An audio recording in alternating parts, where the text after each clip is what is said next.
नमस्कार दोस्तों,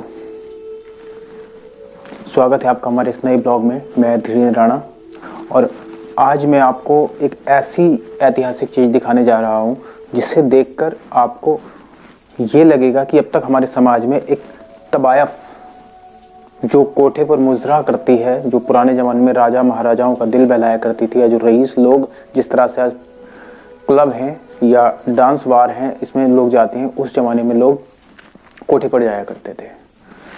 दोस्तों, कोठे पर तवायफ एक ऐसा शब्द है जिससे हर इंसान नफरत करता है, जिसे बहुत ही गिरा हुआ समझा जाता है। लेकिन आज जिस जगह में खड़ा हूँ, जिस जगह में आपको लेकर आया हूँ, ये मेरे पीछे आप अगर देख रहे हैं तो ये मकबरा एक तवायफ का मकबरा है जो नवाबी के दौर में 18वीं शताब्दी में मुजरा किया करती थी।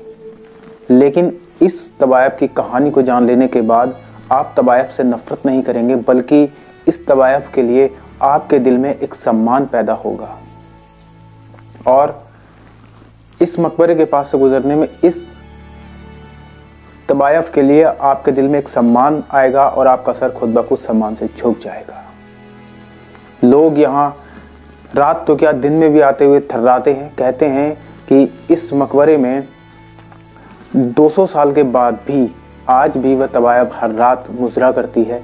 आसपास के लोगों का सुने तो अगर उनकी बात को सच माना जाए तो कहते हैं कि आज भी रात के वक्त यहाँ से पायलों की छनकने की आवाज़ आती है और कभी कभी बहुत ही सुंदर हंसी की आवाज़, जिस तरह से कोई सुंदर महिला खुशी से हंस रही है, हंसने की आवाज़ें आती हैं, पायल और घुंघरूओं की आवाज़ें आती हैं। और कभी कभी इस मकबरे के ऊपर जो मीनारें हैं, उन मीनारों पर सफ़ेद दूधिया वस्त्र में कोई महिला घूमती हुई भी नज़र आती है।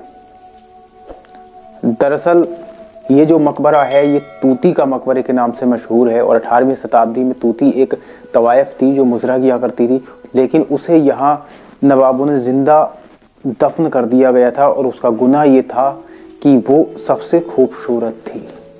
उसे कुदरत ने इतनी सुंदरता दी थी कि जो कोई उसे देखता रह जाता। हर कोई उसे यही ख्वाब उसे अपने आगोश में लेने की कोशिश करता। कहते हैं कि नवाब का जो कायलपन था वो सिर्फ उसके मुजरे तक नहीं था, बल्कि वह उसके जिस्म के भी दीवाने थे।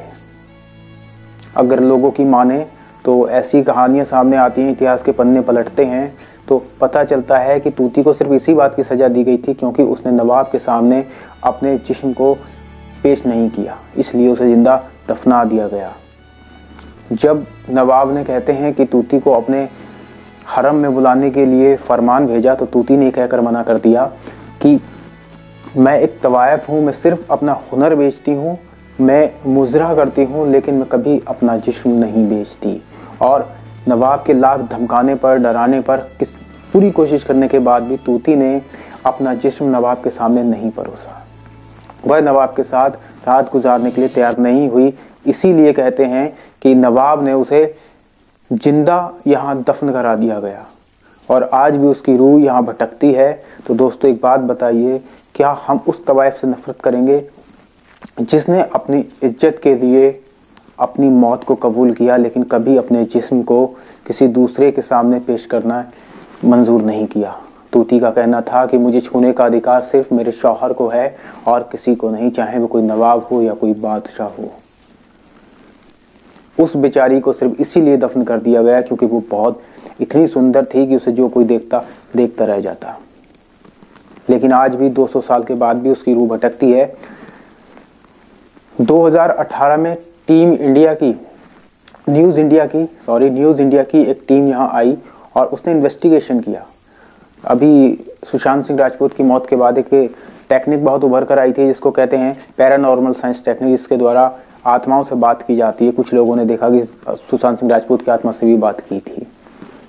पूरी उसकी जो टीम है वो यहाँ पहुंची न्यूज़ इंडिया चैनल के साथ और उन्होंने रात में यहाँ तूती की आत्मा से बात करने की कोशिश की और उन्होंने बाद में ये बताया कि हाँ, उन्हें यहाँ ऐसी कोई शक्ति होने का दावा उन्होंने किया है कि उन्हें की आत्मा से यहाँ बात हुई। जो सवाल उन्होंने तूती की आत्मा से पूछे वो उन्हें मिले।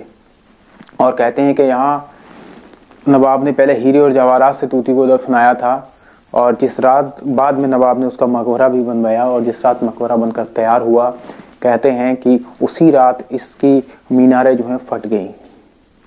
और आज भी ऐसा माना जाता है कि इस जगह पर आकर जानवर और पशु पक्षियों का व्यवहार भी बदल जाता है।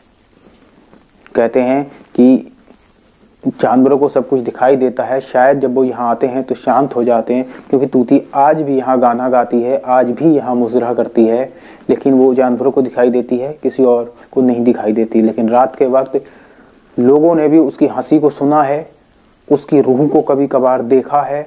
और जब आप जाएंगे, क्योंकि मैं भी जब मैं यहाँ आया था ये वीडियो आप लोगों के लिए बनाने के लिए, तो मुझे भी एहसास हो रहा था कि हाँ साथ साथ कोई चल रहा है। और अक्सर जो भी कोई वहाँ पहुँचता है तो उसे उसका एहसास कहीं ना कहीं होता है। यहाँ लोग दिन में भी आते हुए डरते हैं, रात में तो मजाल नहीं कि कोई यहाँ आ जाए। तो आप इसकी कहानी जान लेने के बाद शायद तूती को लोग यहाँ कहते हैं कि ये एक चुड़ैल का मकबरा है, तूती एक बुरी आत्मा है। लेकिन जो उसके साथ हुआ और जो उसने फैसला लिया, उसके हिसाब से तूती एक तवायफ नहीं थी, एक चरित्रहीन नहीं थी, बल्कि वो एक सम्मान के लायक महिला थी। और आज भी हम सम्मान से कह सकते हैं कि तूती का मकबरा है। तो चलिए दोस्तों, आज हम आपको ये तूती का मकबरा दिखाते हैं। और अगर आपको हमारी वीडियो अच्छी लगे तो चैनल को सब्सक्राइब जरूर कीजिएगा, वीडियो को लाइक कीजिएगा, शेयर कीजिएगा। मैं इसी तरह की आपके लिए वीडियो लाता रहता हूँ। इसी के साथ जय हिंद।